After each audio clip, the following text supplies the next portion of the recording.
Movie की शुरुआत Florida शहर से होती है, जहां पर हम एक छोटे से कैफे को देखते हैं जिसमें एक 17 साल की लड़की लीजा काम करती है। वह सभी कस्टमर्स को बहुत ही अच्छे से ट्रीट करती है, जिससे उसके बॉस उससे बहुत ही खुश होते हैं। लीजा अपना काम खत्म करके रोज की तरह अपने घर जा रही है। तब हमें उसके चेहरे पर एक उदासी देखने को मिलती है। सभी काम खत्म करने के बाद जब घर जाते हैं तो चेहरे पर स्माइल होती है, लेकिन लीजा के लिए घर का मतलब कुछ और ही था, क्योंकि वो घर उसके लिए एक नर्क से कम नहीं था। रास्ते में वो उसके साथ हो रही बुरी चीजों के बारे में सोचती है, जिसमें एक आदमी को देखते हैं। अब यह आदमी है कौन, ये हमें जल्दी ही पता चल जाएगा। तभी जाते हुए सुनसान रास्ते में उसकी नजर एक ब्लैक कार पर पड़ती है, जिसे देखकर वह काफी घबरा जाती है और साइकिल की स्पीड तेज करके उससे दूर भागती है और सीधा अपने घर जाकर रुकती है, जहां हमें पता चलता है यह लीजा का घर नहीं है। वह अपनी नानी और उनकी बॉयफ्रेंड मॉरिस के साथ रहती है। मॉरिस वही आदमी जिसके बारे में लीजा अभी थोड़ी देर पहले सोच रही थी, जहां मॉरिस उसकी नानी को फाइनेंशियली सपोर्ट करता है, जिसके बदले में उसे हर रात लीजा के रूम में एंट्री मिलती है। एक दिन लीजा इन सभी चीजों से परेशान होकर सुसाइड नोट लिखती है, पर उसके अंदर इतनी हिम्मत नहीं होती है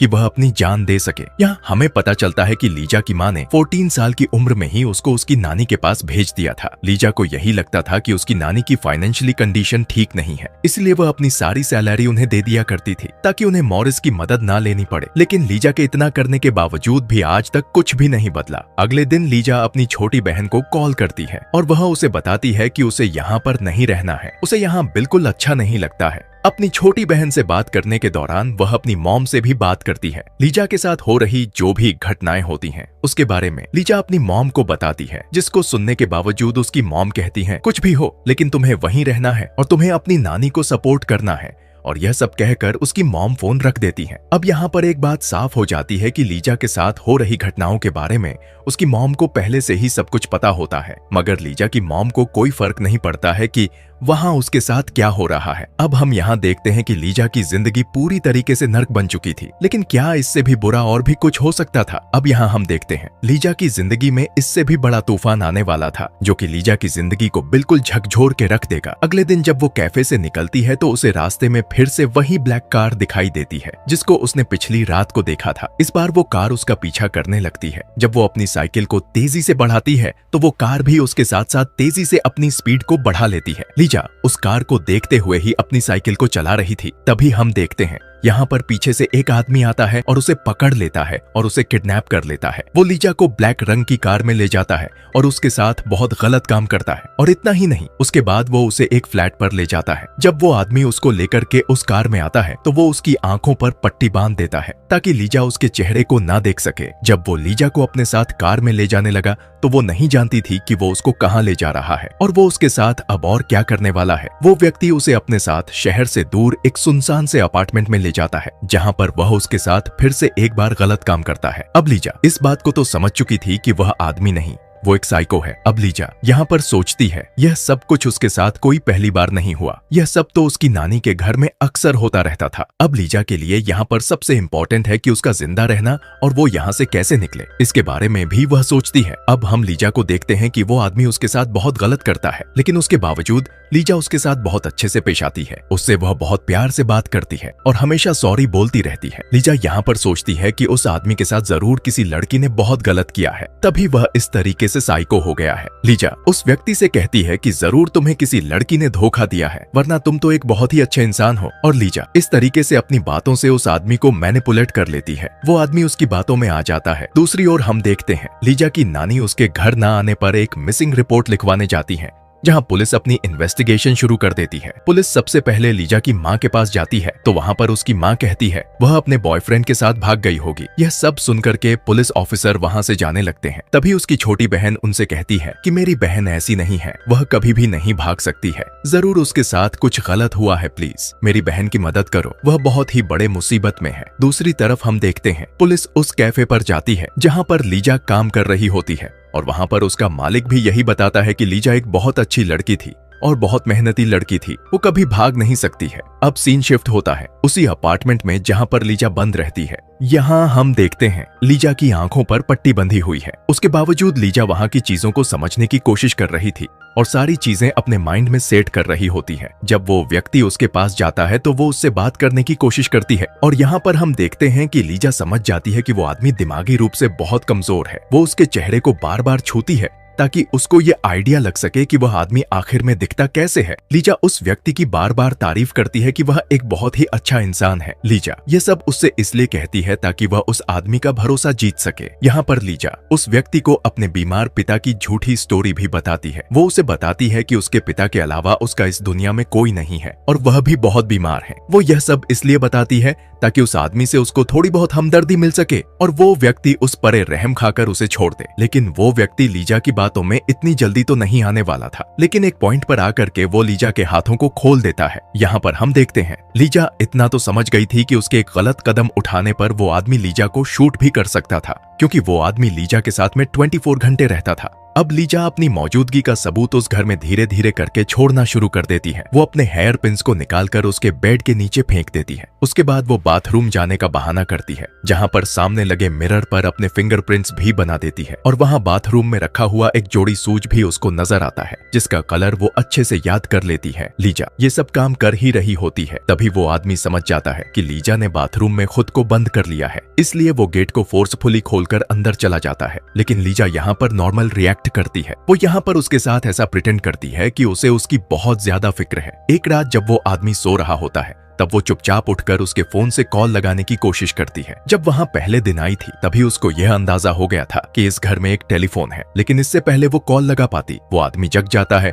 और वो लीजा को पकड़ लेता है। वो आदमी लीजा से कहता है कि तुम बहुत ज्यादा चालाकी दिखा रही हो। यहाँ पर हम देखते हैं वो आदमी बहुत ज्यादा वायलेंट हो चुका था। यहाँ पर वो लीजा को जान से मारने की कोशिश करता है, लेकिन लीजा इस पर कहती है वो सिर्फ अपने बीमार पिता की तबीयत पूछने के लिए कॉल कर रही थी और इसके अलावा वो कुछ भी नहीं करती। वह अपने पिता को बताना चाहती थी कि वह बहुत खुश है और वह उसके लिए परेशान ना हो। लीजा की इमोशनल भरी बातों को सुनकर के वो आदमी काफी इमोशनल हो जाता है और वो उसे छोड़ देता है और वह फिर शांत हो जाता है। ऐसी कंडीशन में उसकी बहन की कही हुई बातें लीजा को याद आती है। उसकी छोटी बहन ने उससे कहा था चाहे कोई भी हालात हो लेकिन कभी भी गिव अप मत करना। एक दिन जब वो आदमी लीजा के क्लोज जाता है तब लीजा उससे कहती है अगर तुम मुझे छोड़ दोगे तो मैं कभी भी किसी से कुछ नहीं कहूंगी और मैं तुम्हारी गर्लफ्रेंड अपनी मर्जी से बन जाऊंगी। मैं कभी भी तुम्हें छोड़कर कहीं नहीं जाऊंगी, तुम्हारा ख्याल रखूंगी, तुम्हारे साथ में रहूंगी। ये सारी बातें सुनकर वो पागल आदमी लीजा से बहुत ज्यादा इंप्रेस हो जाता है और उसे छोड़ने के लिए तैयार भी हो जाता है। वहीं दूसरी तरफ हम देखते हैं फ्लोरिडा पुलिस डिपार्टमेंट में एक सीरियल किलर के बारे में पता चलता है जिसने पिछले 6 महीने में कई लड़कियों को जान से मारा था। वो आदमी भी इस न्यूज को देख रहा होता है और तभी वो सोचता है कि यही सही समय है लीजा को छोड़ने का, क्योंकि पुलिस तो इतने बड़े केस को सॉल्व करने में बिजी है और इस वक्त पुलिस ऐसे छोटे मोटे केस पर ध्यान भी नहीं देगी और वैसे भी लीजा ने तो उसे देखा ही नहीं है जिससे कि वो उसे पहचान सके। और यही सब सोचकर वो आदमी लीजा को उसी कार में बिठाता है और एक सुनसान जगह पर लेकर जाता है।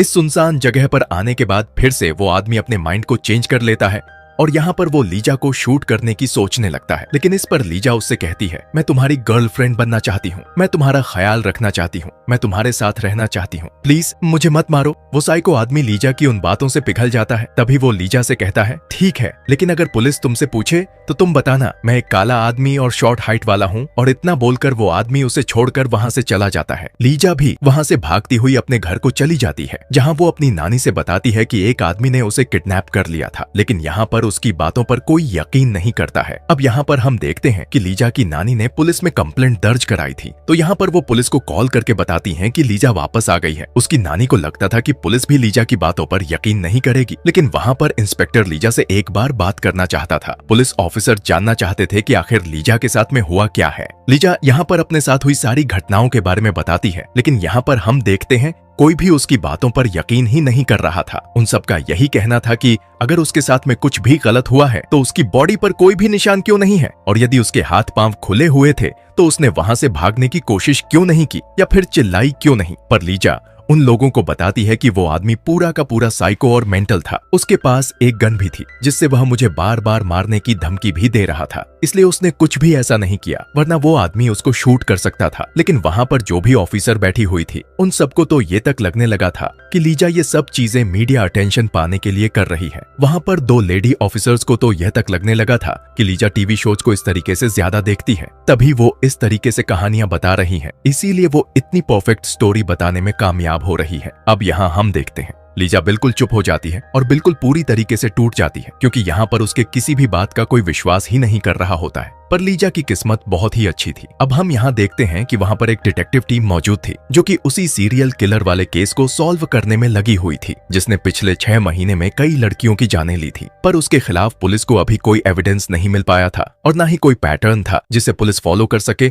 और उस सीरियल किलर को पकड़ सके, जिसकी वजह से पुलिस को यह केस सॉल्व करना एक चैलेंज बन चुका था। दूसरी तरफ लीजा को चुप देखकर वो लेडी ऑफिसर डिटेक्टिव लैरी की मदद मांगती है, जहां लैरी लीजा के पास जाते हैं, पर वह बिल्कुल खामोश थी और वह अब किसी से बात नहीं करना चाहती है। पर लैरी अपने पॉकेट से अपनी बेटी की तस्वीर निकालकर उसे दिखाते हैं ताकि लीजा को अपनापन फील हो सके और वो खुलकर उनसे बात कर सके। वो लीजा से कहते हैं, तुम्हारे साथ जो कुछ भी हुआ है तुम मुझे एक एक करके बताओ। जहां लीजा उन्हें सारी बातें बताना शुरू करती है, जैसे उस आदमी के पास एक ब्लैक कार है और उसमें रेड कारपेट लगी हुई है, उसके घर में 22 सीढ़ियां हैं, उसके कार के अंदर मैग्नम वर्ड लिखा हुआ है, उसके घर में एक वाटर बेड है, वो आदमी गोरा है और लेफ्ट हैंडेड है, उसके पास में एक गन है। इतना सब कुछ सुनकर लैरी कंफर्म हो जाते हैं कि लीजा झूठ नहीं बोल रही है। वो फौरन लीजा के केस पर इन्वेस्टिगेशन चालू करने के लिए कहते हैं, पर जब हिप्नोसिस की बारी आती है तो परमिशन के लिए उसके घर पर कॉल किया जाता है, जहां मॉरिस उसका फादर बनकर बात करता है और वह इस चीज के लिए साफ साफ इनकार कर देता है,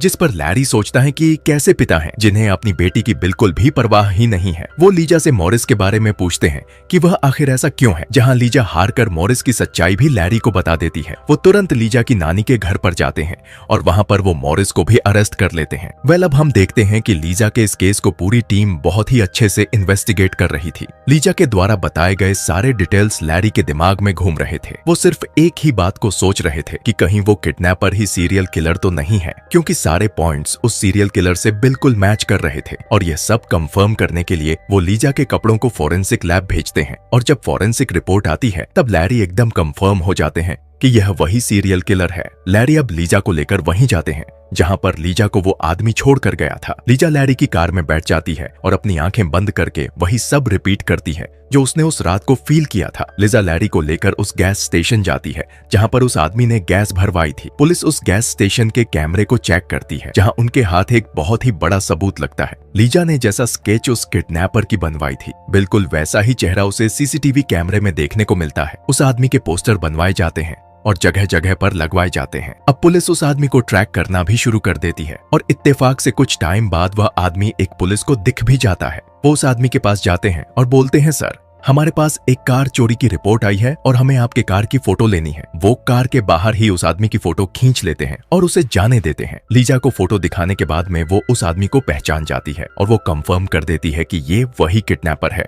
जिसके तुरंत बाद पुलिस उस आदमी के घर पहुंच जाती है और उन्हें वहां पर 22 सीढ़ियां मिलती हैं और घर के अंदर जाने पर उन्हें लीजा द्वारा फेंकी गई क्लिप भी मिलती है और लीजा के फिंगरप्रिंट्स भी मिलते हैं जो कि लीजा ने जानबूझकर वहां पर छोड़े थे। अब इतने सारे सबूत मिलने के बाद में तो पुलिस उसे पागलों की तरह ढूंढना शुरू कर देती है, जो कि उन्हें फाइनली मिल जाता है क्योंकि आराम से वो खुलेआम घूम रहा था। उसी वक्त बहुत सारी पुलिस ऑफिसर उसे गन पॉइंट करके चारों तरफ से घेर लेती है और आज इतने बड़े मुजरिम को अरेस्ट कर लिया जाता है। ये सब होने के बाद में लैरी लीजा को यह सारी खबर देते हैं, जिसके बाद लीजा की बहादुर के लिए सभी उसका क्लैपिंग से स्वागत करते हैं। लीजा ने अपने साथ साथ उन लड़कियों को भी आज इंसाफ दिलाया था जो कि बेकसूर थी और उस सीरियल किलर को पकड़ाकर आगे होने वाली क्राइम्स को भी रोका था। वेल, अब हम यहाँ देखते हैं कि लीजा अपनी नानी के घर नहीं जाना चाहती हैं क्योंकि वह एक नर्क था। इसलिए लैरी लीजा की आंटी और अंकल को वहाँ पर कांटेक्ट करके वहाँ पर बुलाते हैं। लीजा के साथ इतना कुछ हो गया था, इन सब के बारे में अंकल और आंटी को कुछ भी नहीं पता था। वो लीजा को सॉरी बोलते हैं। उसके आंटी और अंकल लैरी से बोलते हैं कि वो लीजा का बहुत अच्छे से ख्याल रखेंगे। लीजा लैरी को धन्यवाद कहती है